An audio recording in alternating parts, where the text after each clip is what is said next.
The Morris Tour, we're talking a lot about history. We're talking about social engineering. We're talking about law. We're talking about what we can do to empower ourselves economically, because that's my biggest thing. Black people, we got to get serious about economics, because this is how a lot of people dominate us. We don't have an economic base like we used to. And once we get that economic base back, because we used to have an economic base until they dangled the carrot of integration in our face. Right. And we're never integrated. We've never been integrated. There really is no such thing as integration. Nobody can really define what integration is.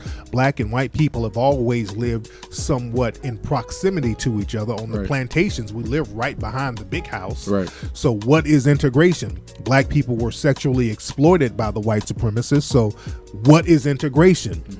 We didn't live in a system of integration, because see, the thing is, you got to watch the words that they use in the dominant society. They have substitute words for white supremacy. We have to use the word white supremacy. Like apartheid. What's apartheid? Right. It's white supremacy. Right. Segregation. That's white supremacy, because they think the opposite of segregation is integration. But we weren't really segregated during the Jim Crow era. Right. White people could do what they wanted to do. They could come into black areas. We just couldn't go in theirs. Look at the Rosa Parks situation. Right.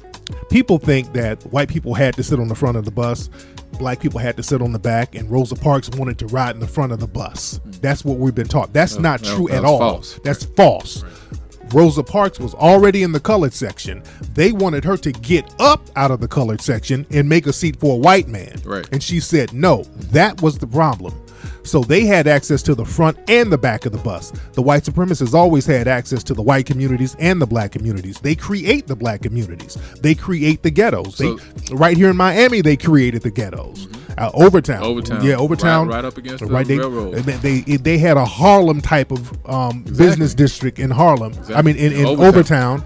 And the white supremacists said, okay, we're going to bust this up because we don't want them pulling themselves up out of this. We're going to put I-95 right in the middle of that and destroyed it. It was once called Colored Town before it was changed.